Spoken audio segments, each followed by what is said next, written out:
Bonjour mesdames et messieurs, je vous souhaite la bienvenue à cette deuxième émission de la série Bibliodrome.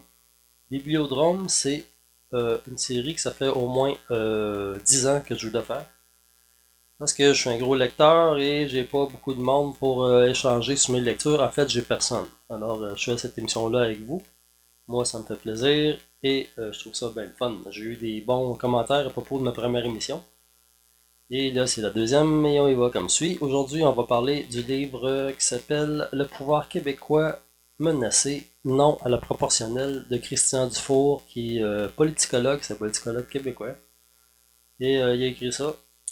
On va faire un survol rapide parce que moi, moi, je suis contre la proportionnelle, ok? Puis je voulais en savoir plus. Et lui, il a fait un livre là-dessus.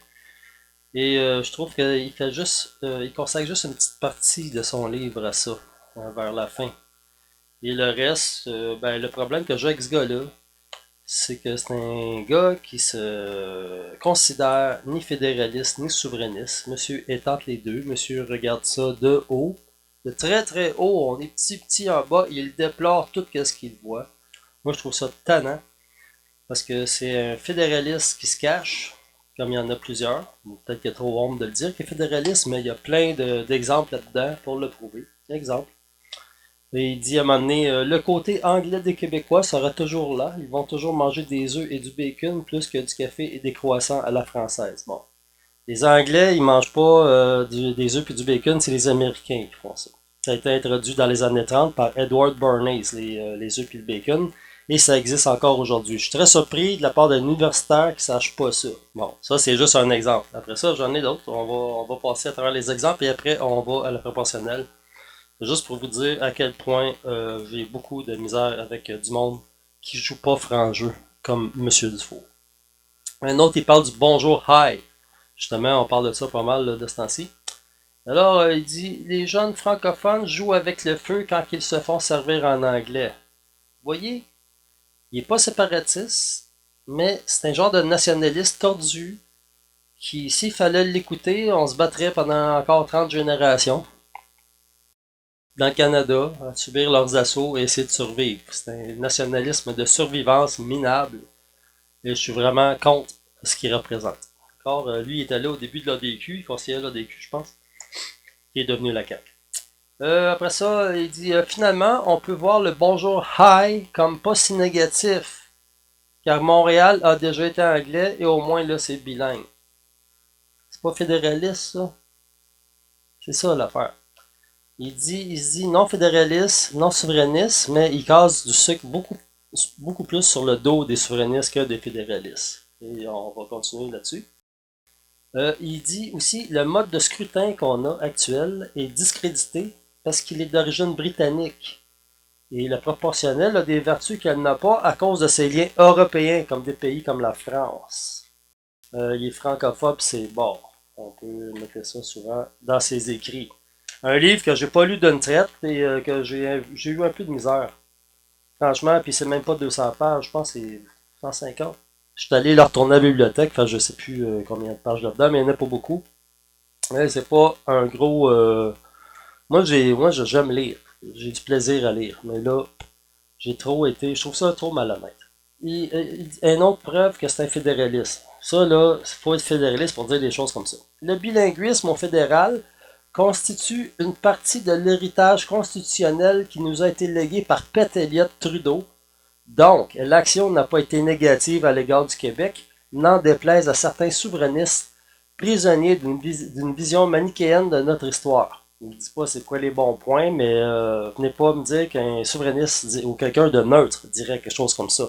Que 82, la charte de 82 à Pete Elliott, il y a des trucs de positifs là-dedans. C'est le genre de gars qui va venir nous dire, qui nous dit dans le livre d'ailleurs, que la conquête de 1759, ça a eu des effets positifs aussi. Je connais juste les fédéralistes qui peuvent dire des trucs de même. Alors, monsieur, il n'a même pas le courage d'annoncer ses vraies couleurs. Ça inspire un peu de mépris. Tu n'auras pas de cadeau avec moi, mon cher Dufour. À un moment donné, un autre preuve.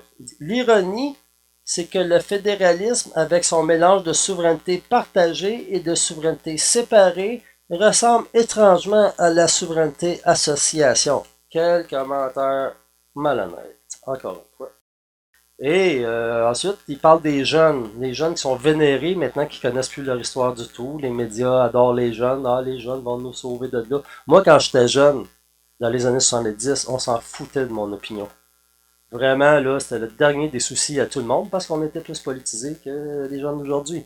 Alors, les jeunes d'aujourd'hui, on espère qu'ils vont descendre sur le plancher des vaches pour développer de nouveaux paramètres politiques qui tiennent davantage compte de la réalité de notre appartenance au Canada. Sans arrêter de donner la priorité au Québec. Monsieur, il veut qu'on reste dans le Canada, mais qu'on s'assimile pas. Tu sais, qu'on reste tout le temps comme qu'on est là. Je sais pas où est-ce qu'il trouve son compte là-dedans, mais il y a beaucoup de souverainistes que justement, ce qu'ils veulent, c'est d'en finir à tout le temps se défendre et, contre des attaques sur des affaires de base, comme la langue, comme la démographie. C'est pénible. Tu sais. Et monsieur voudrait qu'on continue là-dedans pour l'éternité. Il y a quelque chose qui dit de vrai aussi. Il dit les fédéralistes comme Trudeau. Trudeau, on parle de son père, Pet, et Justin. Justin qui a de la misère de ce temps-ci avec les blocages pan-canadiens, son OCA coast to coast. En plus, ça a l'air qu'il est pogné en instance de divorce. Ça va mal. Il y a des prix Nobel de la paix qui disent qu'il faut qu'il abandonne un projet gazier, je pense. En tout cas, c'est loin d'ici. On va le laisser aller avec ses problèmes. Moi je suis bien content de le voir pris avec des problèmes comme ça. Et le gouvernement canadien est très faible dans le moment. De toute façon, on s'écarte du sujet. M. Dufour, il note, avec raison ici, que des fédéralistes comme Trudeau, Pet Elliott ou Justin aimeraient mieux être dissidents dans un Québec souverain, c'est-à-dire dans un Québec libre, mettons qu'on se sépare enfin. Ils aimeraient mieux rester avec nous pour se plaindre tout le temps et nous dire à quel point ils sont malheureux, qu'on n'est pas bon, qu'on est des fascistes, etc. Plutôt que d'aller vivre dans le Canada anglais. Ils aimeraient mieux être ici puis chialer tout le temps que peut-être être heureux dans leur Canada qui essaie de nous imposer. Ces gens-là, ils veulent pas vivre au Canada, ils veulent amener le Canada ici. C'est très différent. Et nous autres, on veut le sortir d'ici, justement. On veut sortir le Canada. Il fait des erreurs aussi. Monsieur Dufour, c'est quelqu'un qui a poussé beaucoup pour la société distincte dans l'accord du lac Meech. Il s'en est mêlé beaucoup et il était extrêmement déçu. Même qu'il nous met ça sur le dos. Il dit, si ça n'a pas marché, c'est surtout parce que les Québécois ont été trop tièdes dans leur appui envers le lac Meech. N'est pas nous dire que c'est pas un souverainiste, c'est pas un fédéraliste, le gars, ok? En plus, il fait des erreurs graves. Il dit Meech ne fut pas ratifié avant l'échéance de 1992. L'échéance de Meech, c'était le 23 juin 1990. 92, c'était Charlottetown. Très, très surpris qu'un politicologue québécois fasse des erreurs grossières à ce point-là, puis il en fait un autre tout de suite après. Il dit c'est la défection aussi de Terre-Neuve et du Nouveau-Brunswick qui ont torpillé Meech. C'est pas Terre-Neuve et le Nouveau-Brunswick, c'est Terre-Neuve et le Manitoba, avec Elijah Harper puis sa plume, là, l'autochtone là, à l'Assemblée législative du Manitoba. C'est deux grossières erreurs. Moi, je suis jamais allé à l'université et je sais ça. Alors, c'est ça, il dit que c'est à cause des Québécois qui ont appuyé trop tièdement la cause du lac Meech, à cause d'une opinion publique québécoise dominée par les souverainistes. Alors, vous voyez, ce gars-là, il casse beaucoup plus de sucre sur le dos des souverainistes que des fédéralistes. D'ailleurs, les fédéralistes, ils les laissent passer avec beaucoup de crimes. Selon Dufour, c'est le même genre d'opinion publique peu clairvoyante qui pousse la proportionnelle. Donc, selon M. Dufour, c'est les souverainistes qui font la promotion de la proportionnelle. Moi, je vous dis que c'est faux, parce que moi-même, je suis souverainiste, je suis pas souverainiste, je suis séparatiste carré. Okay? Un vrai séparatiste total. Et je suis contre la proportionnelle, parce que c'est trop simple de donner le vote à tout le monde et d'ouvrir les frontières. Là, on va libérer les ghettos de Montréal. Mettons, les immigrants illégaux, ils arrivent ici, ils vont tous à Montréal. Fait que quand ils votent tous libéral à 98%, et ça donne une majorité de 50 000 votes, complètement gaspillés. C'est parfait, il faut garder ça de même. Si on donne la proportionnelle, tous ces votes-là vont compter, il va y avoir une inondation dans le Québec. Moi, je suis contre. Mais c'est juste pour ça que j'étais contre et je voulais en savoir plus. C'est pour ça que je vous parle de ce livre-là aujourd'hui. Mais vraiment, il effleure ça en détail. C'est très décevant comme livre et je ne le recommande pas à personne. Si vous voulez des détails davantage ses prises de position envers l'histoire du Québec. Je vous invite à le lire. D'accord? On continue. Ok, là on tombe dans la proportionnelle. Là, il parle, ça va être très court l'émission aujourd'hui, hein, parce que moi, je vous dis, j'ai scrappé à peu près 70% du livre.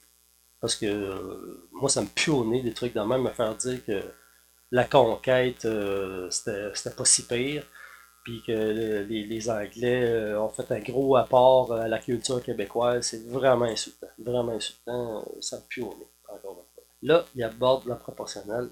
Regardez bien ça.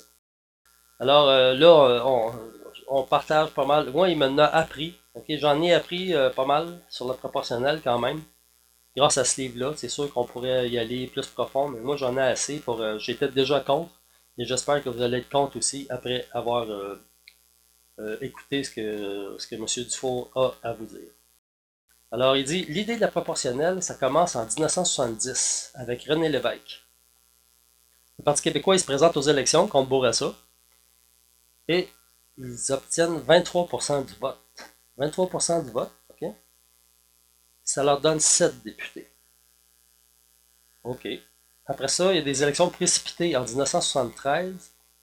Alors là, le PQ a 30% du vote. 30%, c'est 7 points de plus. Mais ils ont un député de moins. Ils se retrouvent avec 6 députés. Alors là, tout le monde se met à crier, surtout au PQ, et ça se met à parler de la proportionnelle. C'est là que ça a commencé. Puis ça s'est rendu jusqu'à aujourd'hui. Et dans le fond, c'est les mêmes. Il y a Jean-Pierre Charbonneau qui est dans le mouvement pour le proportionnel. C'est lui qui relaye le message avec cette mentalité-là. Il a amené ça jusqu'ici. Alors que des partis comme QS, dans le fond, ils ont un pourcentage pas mal équivalent. Puis là, ils ont 10 députés. Et ils veulent le proportionnel aussi pour pas mal les mêmes raisons. C'est-à-dire avoir un pouvoir qu'eux, ils n'auront jamais. Là. On va y revenir plus loin. Ça. Charest a essayé de faire le proportionnel, mais il a abandonné en 2008 parce qu'il n'y avait pas d'appui suffisant pour faire ça. Puis on sait aussi que Justin Trudeau, il a commencé à parler de ça dès 2010. C'était même une de ses principales promesses électorales. Moi, je connais une fille qui elle a voté pour Justin Trudeau. Pour vrai, elle a voté pour Justin Trudeau parce qu'elle le trouvait cute. Puis c'est une fille qui est allée à l'UQAM en sciences politiques. Mais pour se rattraper, elle a dit ah, c'est parce qu'il promettait la proportionnelle. Alors, il n'a pas voulu le faire parce qu'il aurait fallu qu'il soumette ça à un référendum pan-canadien et le fédéral est allergique à la démocratie. Je vais vous donner un exemple. En 1840, John A. MacDonald a dit qu'il ne voulait pas soumettre ça au vote, l'Union, l'acte d'Union, parce il disait une élection est un trouble public. Une élection est un trouble public. Ben, ils n'ont pas changé tant que ça depuis ce temps-là. Il n'y a pas une élection qui a été propre au Canada depuis le début. Regardez la marche de l'amour, regardez les sièges en jeu à Pet-Elliott, les référendums, c'est hallucinant. La fraude qu'il y a eu là-dedans. Il y a des Américains qui sont venus voter en 1995. J'en passe. Il y a les Couillard quand il est rentré, Radio-Canada disait qu'il y avait un affidavit sur Marois qui expliquait des fraudes, puis elle a perdu 10% le lendemain. C'est les médias à Ottawa qui ont fait rentrer l'austérité de Philippe Couillard. Et je me souviens, à cette élection-là, tu avais des McGillois, des gens ontariens ou de l'extérieur du Québec, des Anglais qui venaient voter en présentant leur iPhone, leur téléphone intelligent. Il y avait une copie d'une facture d'Hydro-Québec avec leur nom puis une adresse, et juste avec ça, ils pouvaient voter. Le directeur général des élections a démissionné le lendemain du vote, que Couillard y est rentré. Déjà, c'est toutes des signes. Moi, là, des factures là, comme ça, là, je peux en faire à Photoshop toute la journée et envoyer ça dans les iPhones à tout le monde, tous des votes illégaux. C'est illégal. C'est comme ça que ça marche la démocratie au Canada. La fraude a pu finir. Alors, il dit pourquoi les gens appuient le proportionnel. Là, il y a pas mal de raisons. Il dit, premièrement, de loin, quand on regarde ça à la surface, ok, quelqu'un qui connaît pas ça, là, comme la majorité des gens, c'est vrai que ça semble plus équitable intellectuellement puis moralement aussi. Ça a l'air plus moral, plus équitable. Ça ressemble à ça, c'est l'impression qu'on a. Ok? Il y en a d'autres qui appuient ça parce que leur entourage immédiat, qui est médiatiquement conditionné, parce que les médias sont pour le proportionnel. S'ils sont pour le proportionnel, alarmez-vous. Faut tout le temps penser le contraire des médias. Faut tout le temps aimer le contraire des médias. Okay? Les médias ils nous disent c'est pas beau d'être raciste, mais haïsser les Russes, ça c'est bien. Vous êtes encouragés à faire ça. Ça c'est correct. Laissez-les pas aller. Les médias sont en train de crever, sont en faillite. On va y revenir. Okay? Fait que là, dans leur milieu de travail aussi, les gens écoutent Radio-Canada, ils se mettent à parler de la proportionnelle et pourquoi qu'ils s'ostineraient là-dessus puisqu'ils connaissent rien là-dedans, puis des fois ça l'intéresse même pas. Donc, en gros, les gens, c'est parce qu'ils sont pas vraiment curieux qu'ils vont appuyer ça. Mais quand ils vont savoir qu'est-ce qu'il y a en dessous et c'est quoi les détails, ça va être très différent parce qu'il y a plusieurs types de proportionnels et ça reste à être précisé. Alors, c'est ça, c'est favorisé par les médias, les universités, les politiciens qui sont pas au pouvoir ou les politiciens qui sont au pouvoir et qui aimeraient vraiment avoir le pouvoir, comme QS, sont pas vraiment au pouvoir, mais sont élus, mais ils aimeraient avoir vraiment le pouvoir, fait qu'eux, ils veulent le proportionnel. PQ, ils veulent la proportionnelle, mais le système actuel les a favorisés deux fois. Fait que c'est comme le relent des années 70 qu'ils ont gardé. C'était une promesse qu'ils avaient, qu'ils n'ont jamais faite. Les autres sont bien braves quand ils n'ont pas le pouvoir. Une chose que je comprends pas, c'est pourquoi le PLQ, il veut pas le proportionnel. C'est un opposant, je pense que c'est le seul opposant à la proportionnelle. Pourtant, c'est lui qui serait le principal bénéficiaire. Parce que ça libérerait tout le vote ethnique de Montréal. Ça libérerait tous les ghettos électoraux. Ça ferait comme une inondation. C'est comme une écluse qui brise. Je pense qu'ils font semblant d'être contre, puis à la dernière minute. Alors, comme il dit, tout le monde veut bien voir ce qu'ils veulent bien voir. Tout le monde veut voir ce qu'ils veulent bien voir là-dedans, tant que le contenu n'est pas précisé. Aussi, les gens sont plus individualistes qu'avant. C'est mon vote, ton vote. Et les gens ils ont l'impression que leur vote va compter davantage que ce qui compte là, c'est sûr. Si on est dans un comté, un château fort libéral, il y a des dizaines de milliers de votes qui sont perdus. Mais c'est sûr que quand on vote, puis il y a 50 000 de majorité de perdus, ben notre vote il compte pas beaucoup. Donc c'est eux qui gagneraient. C'est ça, c'est facile. Là. Il y en a qui voudraient aussi davantage voter pour des intérêts particuliers. Okay? Fait que t'aurais ça créerait des petits partis ethniques, des petits partis d'intérêts particuliers comme les LGBT, comme ceux qui parlent juste d'environnement, comme le Parti vert. Okay? Mettons qu'il serait 4, ben, il y aurait plus d'influence que maintenant. Des intérêts collectifs que maintenant je suis gaucher. Okay? Et là, toutes les fois qu'il y a une politique qui sortirait, vous dites ouais, mais pour les gauchers, qu'est-ce que vous avez pour les gauchers? Puis ça entraînerait un parti qui est contre les gauchers. Il dit que ça nous coûte cher, vous êtes une minorité, les gauchers, on devrait tous vous gazer. Moi, les gauchers, j'y tuerais tout. Vous voyez qu'est-ce que c'est? C'est ça. Ben là, j'exagère, là, mais remplacer les gauchers par quelque chose d'autre.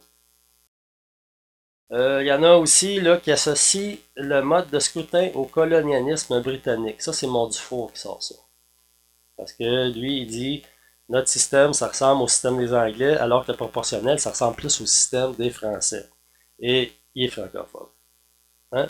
Inconsciemment, tu es francophobe, Dufour. Lisez son livre, vous allez voir. Pour l'auteur, le système électoral actuel est le legs le plus positif du conquérant sur le plan historique.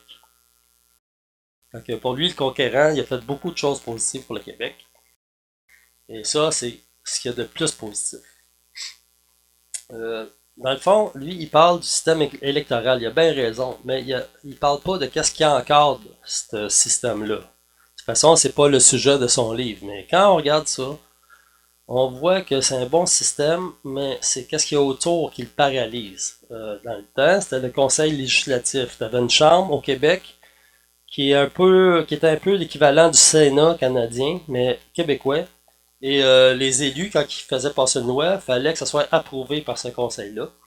Et c'est ça qui a provoqué la rébellion de 1837-39.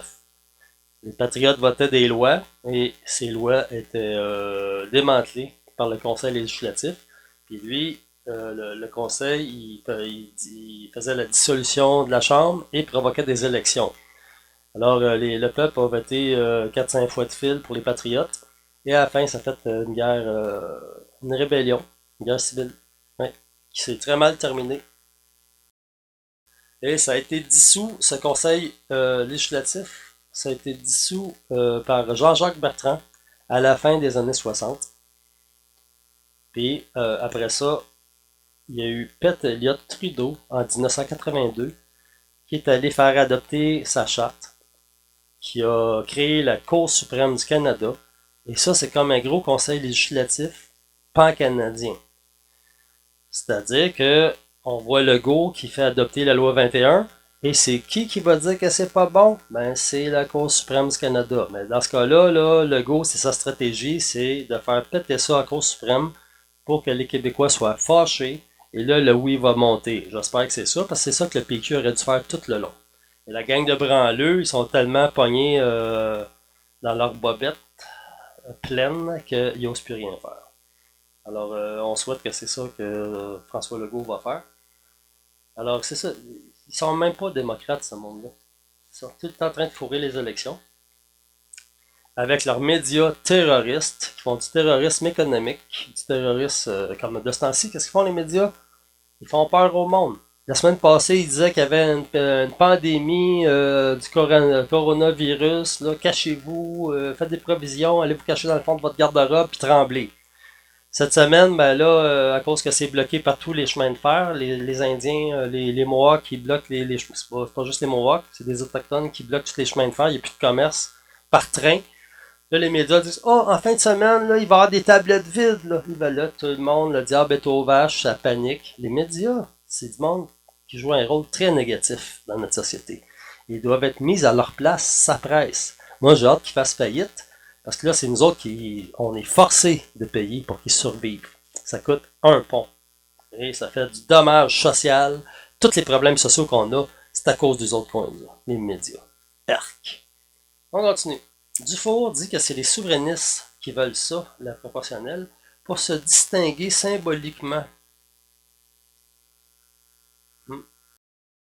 Moi, je vous rappelle que les souverainistes d'aujourd'hui, là, c'est comme Lisée, c'est comme Blanchette, c'est comme Nantel. C'est pas des souverainistes, ça. C'est du monde déguisé en souverainiste. C'est des mondialistes, des diversitaires. Nantel qui veut que Montréal, là, la loi sur l'affichage, ça soit dans toutes les langues. Pour refléter la réalité de Montréal. Dans 4 ans, ça va être quoi? Ça sera plus anglais-français, ça va être français-chinois, français-arabe, français-anglais, français tout. OK? Pourvu que le français soit le plus gros. Ça, c'est très diversitaire. Je pense pas que quelqu'un ait été aussi loin. Même les îles, il n'est pas allé jusque-là. Puis, il y a un sondage qui est sorti, c'est Nantel qui mène. Donc, tous les médias, ils font semblant d'y casser du sucre sur le dos. Mais, dans le fond, c'est lui qui veulent là. Ils veulent Nantel. Parce qu'il y a un programme anglophile. C'est une torpille. On continue. Donc, le proportionnel, ça donnerait plus de pouvoir à des partis qui n'auront jamais le vrai pouvoir, comme QS. QS, c'est un bon exemple. Là, il fait le tour des pays qui ont déjà le proportionnel. Regardez ça comment c'est beau.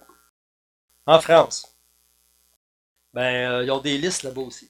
Comme ici, dans le projet qui a été signé au mois de mai 2018 par la CAQ, le PQ, QS et le Parti vert, il prévoit qu'il y aurait seulement 40% de députés élus.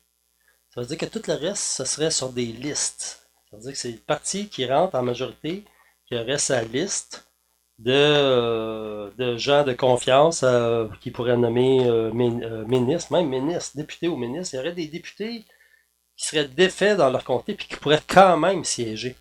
Pour moi, c'est inacceptable. En France, c'est ça. Fait que t'as tout le temps des non-élus qui se partagent des ministères entre eux, qui sont là pour l'éternité, qui sont redevables à personne, et c'est eux souvent qui font passer des pires politiques, qui font crier tout le monde, et qu'il y a plein de monde qui descendent dans la rue contre ces politiques-là, et on peut jamais les défaire. Tu sais, quand on nous dit, là, si t'es pas content, là, t'as juste à voter contre les autres dans 4 ans, ben là, ça marche plus, parce qu'ils restent tout le temps. On veut ça? Moi, je veux pas ça. En Italie, gouvernement à l'italienne, ça vous dit quelque chose, ça? Parizeau, il parlait la première année que le bloc qui se présentait, le bloc québécois, là, c'était en 91, 92, 91, je pense. Il disait ah oui, on aimerait ça avoir un parlement à l'italienne à Ottawa. Donc, c'est encore là-bas le proportionnel. C'est un parlement qui a toutes sortes de partis. C'est tout en train de se pogner. Puis, il n'y a rien qui avance jamais. Et c'est un méchant désastre de système politique italien. Comme il dit, il y a plusieurs sortes de proportionnels. Souvent, c'est tellement compliqué que ça prend des techniciens, ça prend des spécialistes pour organiser ça et expliquer ça à la population qui ne comprennent même pas rien. Un autre bel exemple de gâchis, l'Allemagne de Merkel. Madame Merkel, c'est pas quelqu'un que j'apprécie beaucoup, surtout de ce temps-ci. Elle a vraiment de la misère et je suis bien content. Autant de misère que Justin Trudeau. Ceux qui ont beaucoup de misère de ce temps-ci, c'est tous des gouvernements mondialistes. Trudeau, Macron, Merkel. C'est les trois derniers vestiges qui restent. Quand ça va sauter, on va enfin se débarrasser de la mondialisation de la misère libérale. J'ai vraiment hâte.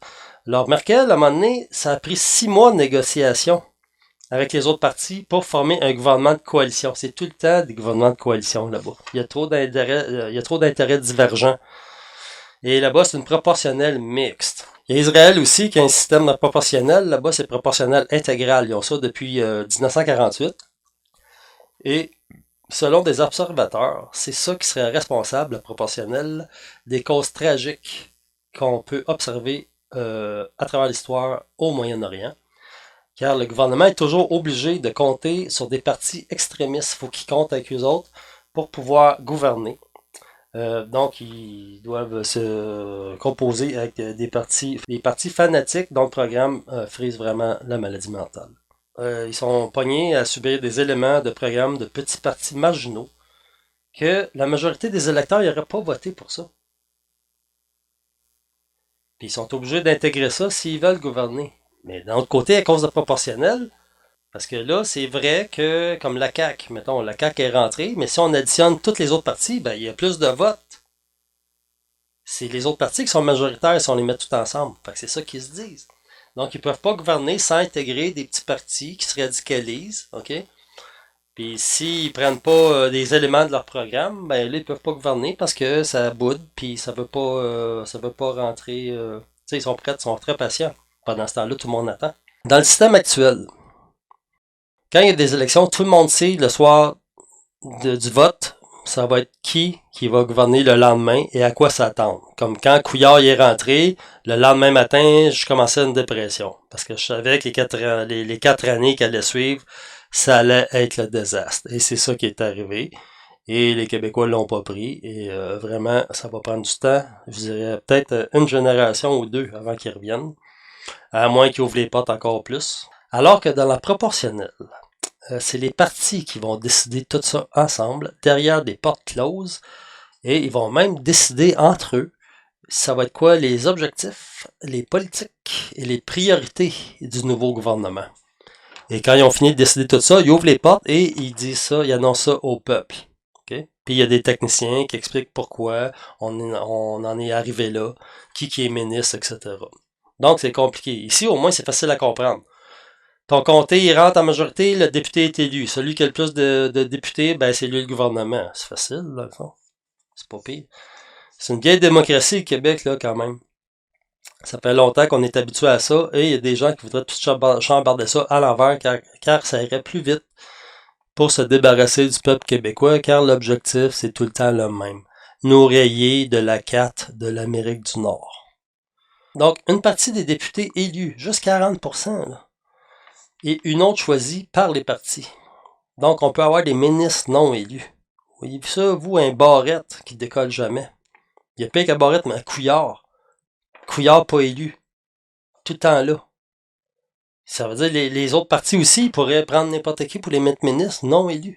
Tu perds dans ton comté, tu peux être quand même. Puis, tu aurais même des candidats qui auraient plus de chances d'avoir un ministère s'ils sont sur la liste que s'ils vont faire campagne. Et qui n'auraient même pas besoin de faire campagne, finalement. Candidats battus peuvent aussi être choisis pour être députés quand même ministre. Alors, ils pourraient faire qu'est-ce qu'ils veulent, parce qu'ils n'auraient jamais à faire face au jugement des électeurs à l'élection suivante. Ils n'auront jamais à le faire, donc aucun compte à rendre à la population. Donc, les politiques les plus sales, on peut passer par du monde comme ça pour les passer, parce qu'on va tout le temps l'imposer au peuple. La France est pognée avec ça, et ils ont leur tête à claque là-bas. C'est des gens qui sont jamais aimés, mais qui sont tout le temps là. Des parasites politiques. C'est ça que ça donne, un système de même. Il faut faire très attention. Très, très attention. Alors, c'est ça. Ça ferait rentrer des partis comme des petits partis. Il y aurait un paquet de petits partis qui se créeraient. Le parti des Assidines, le parti islamiste, le parti féministe, le parti écologiste, parti partitionniste, parti anglais, unilingue anglais, qui veulent que le Québec devienne unilingue anglais. Ils seraient capables d'en faire rentrer 3-4. Ça compterait, mettons, qu'il y ait un gros vote. Et là, c'est eux, les derniers, là, il en reste 4 pour déterminer qu'est-ce qui se passe avec la politique, avec le vote, et il faudrait les accommoder. Diriez-vous ça? Aïe, aïe, aïe, aïe, aïe. Donc, c'est ceux qui n'auraient jamais de pouvoir, qui se radicaliseraient et qui empêcheraient ceux qui l'ont de l'exercer. Donc, c'est du poison. C'est la meilleure façon d'être paralysé. Et ici, en plus, on n'est même pas un pays encore. On est juste une province. Ça veut tout dire, là. C'est très dangereux. Ici, voyez-vous, c'est le contraire. Les coalitions, ça s'organise avant. Comme le PQ, le Parti québécois de René Lévesque, avant qu'il se fasse élire en 1976. C'était une coalition. T'avais les créditistes, t'avais la gauche, la droite, gauche-droite, syndicale, créditistes, tout ça en même temps. Ils sont entendus ensemble et après sont allés se présenter devant l'électorat. Puis ils sont rentrés en 1976. Il n'y avait pas de problème de porte close, puis de négociation, puis tout ça. C'était déjà fait et les gens ont jugé. Alors, une réflexion de ma part là-dessus, c'est que la première chose à être soumise au vote quand il y a une élection, c'est la démocratie elle-même. Et ça, il n'y a personne qui en parle jamais. Vous voyez, en Australie, le vote est obligatoire. Si tu ne vas pas voter, ça te coûte 20 pièces d'amende. Trudeau, il a déjà parlé de rendre le vote obligatoire, Justin Trudeau. Puis, c'est parce que, voyez-vous, dans une élection, si un jour il y avait moins que 50% de participation au vote, ben là, c'est la démocratie elle-même qui serait discréditée. C'est tout le temps au-dessus de 50%. Mais ils veulent pas voir ça en bas de 50%, parce que là, en bas de 50%, il y aurait des gens qui diraient, oups, le premier à être jugé, c'est le système lui-même. La démocratie, c'est 50 plus 1. Et s'il n'y a plus assez de monde qui viennent voter, ça pue de légitimité. Ça, personne ne parle de ça, aucun média. Alors, il continue. Il remercie les Anglais de nous avoir donné le système électoral anglais. Mais quel autre système électoral il nous aurait donné, M. Dufour? Un système chinois, malamute, éthiopien? Non, c'est des Anglais, ils vont donner le même système qu'eux autres. Ouais, c'est normal, non? Arrête de les remercier puis de leur lécher la craque. Après ça, il parle aussi du droit pour un député de quitter son parti. On a vu ça récemment, Catherine Fournier. Ça a du sens que ce qu'il dit, il faut y donner. C'est qu'un député, c'est correct qu'il ait le droit de quitter son parti en dissidence. Parce qu'il est dissident, il n'est pas d'accord. Comme Catherine Fournier, qu'est-ce qu'elle a fait? Elle trouvait que le PQ, c'est une gang de branleux, de vieux croutons, mondialistes et diversitaires, puis ça rimait aucunement avec ses convictions, et elle les a plantés là. Et là, le PQ s'est mis à dire, si t'avais pas été péquiste, tu serais pas là. Moi, je pense que c'est le contraire. Je pense que si ça n'avait pas été Catherine Fournier, le PQ aurait pas remporté Longueuil. Alors lui, il dit, c'est important que ça continue, parce que si le député qui quitte un parti, qui décide de démissionner, il faut qu'il se présente dans une élection partielle tout de suite après, probablement qu'il se ferait battre à plate couture. Alors, ça donnerait des partis dont tous les députés seraient soudés. Ils seraient obligés d'obéir au doigt et à l'œil, et ce serait pas bon pour la démocratie. Parce que c'est les idées qui comptent. Moi, je suis bien d'accord avec cette idée-là. Après ça, il fait la morale à François Legault. Il fait la morale parce qu'il est allé signer l'entente de mai 2018. Moi, je pense qu'il a fait ça par pur électoralisme parce que c'était dans l'air du temps. Il n'était pas pour aller dans un débat puis dire qu'il était contre la proportionnelle, alors que tous les autres ils disent qu'il était pour. Il a dit oui, puis va falloir qu'il se débarrasse de ça. Sauf que, tu sais, il dit qu'il faut que ça passe par référendum. Et ceux qui sont pour la proportionnelle refusent cette idée.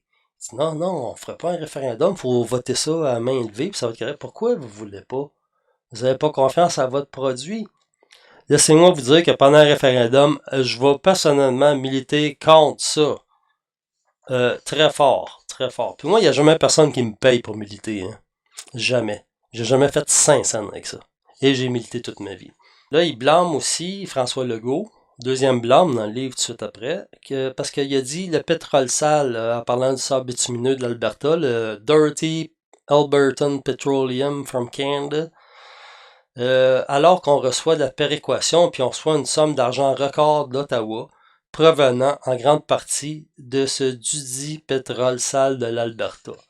Là, laisse-moi te mettre les pendules à l'heure du four, c'est ça qui est de plus malhonnête dans tout ton livre. Le pétrole sale d'Alberta, qui est très, très, très, très sale.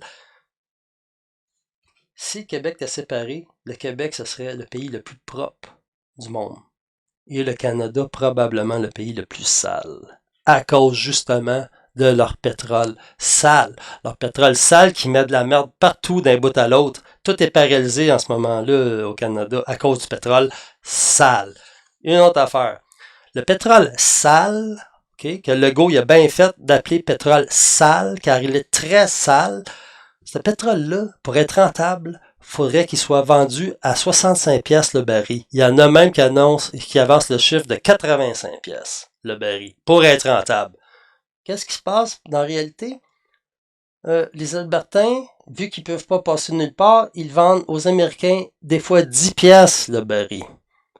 OK? Mettons, là, on va être gentil, là, on va prendre 65$, pas 85$. Bon, 65$ pour être rentable, eux, ils vendent à 10$. Il y a un trou de 55$ par baril.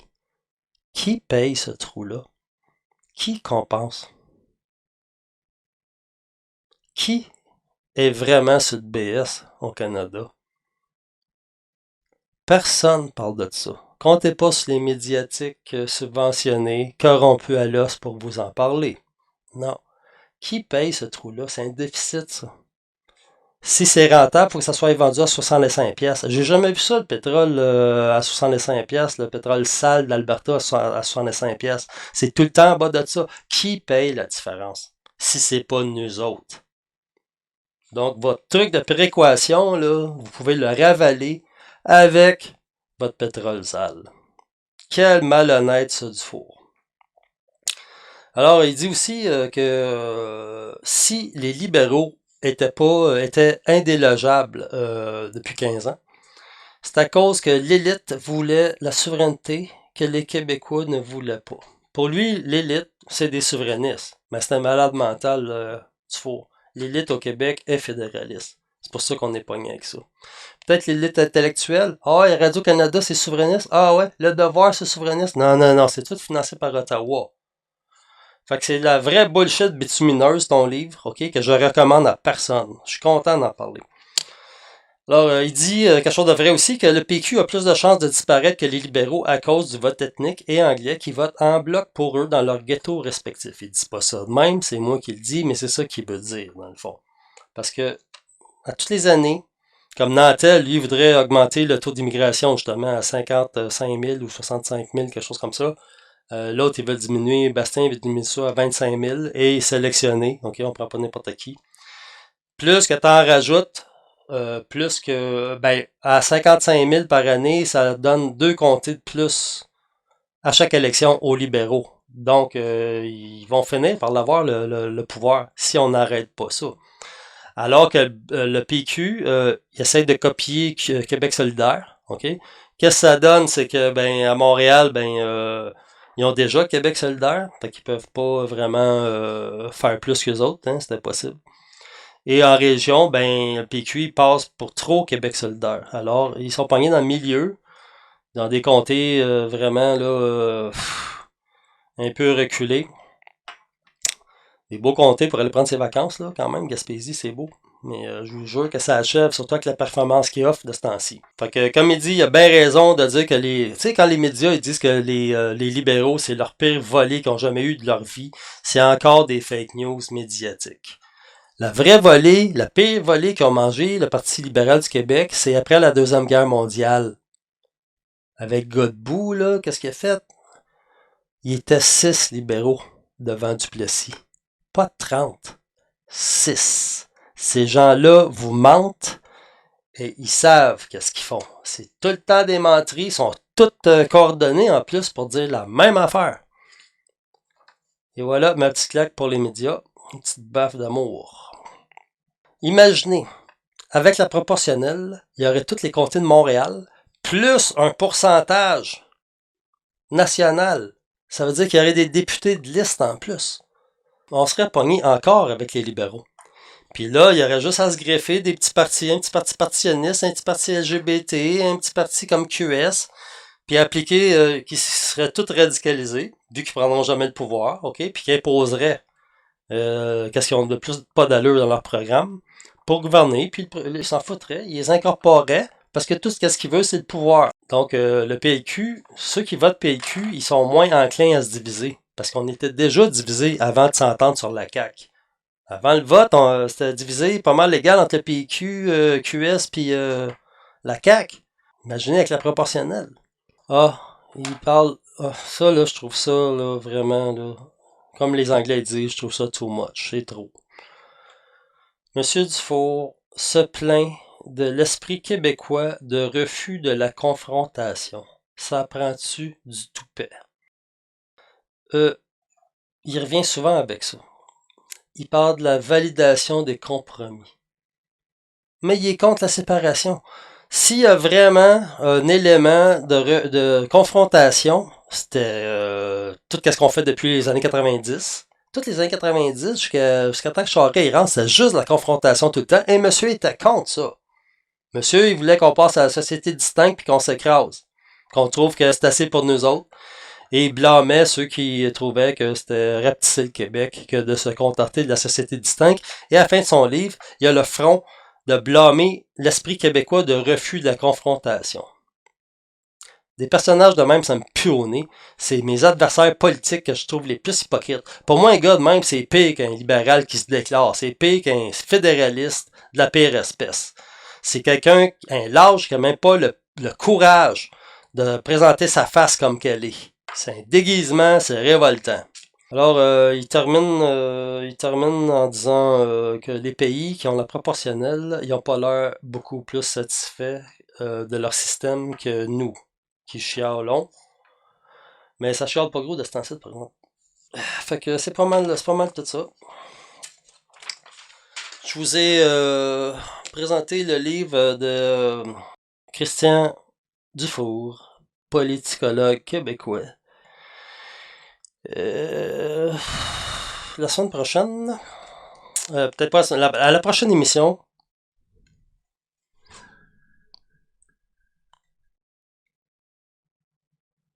Ouais. Tenez-vous bien PQ.